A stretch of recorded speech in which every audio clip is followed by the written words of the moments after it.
যুবদলের নাম ভাঙিয়ে কেউ বেআইনি কর্মকাণ্ড চালানোর সুযোগ পাবে না বলে জানিয়েছেন সংগঠনটির সভাপতি আব্দুল মোনায়েম মুন্না। তিনি বলেন, ভবিষ্যতে কেউ যাতে সংগঠনের সুনাম ক্ষুণ্ণ করতে না পারে সেজন্য কঠোর নীতি গ্রহণ করেছে যুবদল।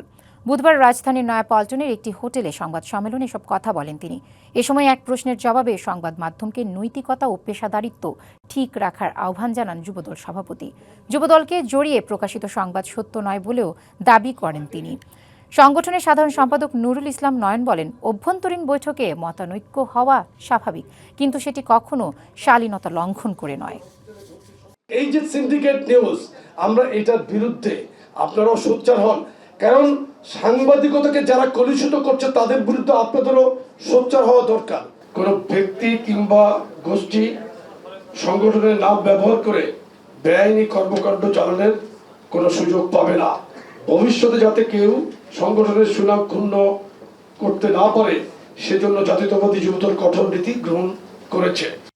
নগদ নিয়ে এলো হার না মানা হার অফার। সর্বনিম্ন 10,000 টাকা রেমিটেন্স নগদে পাঠালে থাকছে স্বর্ণের হার জেতার সুযোগ।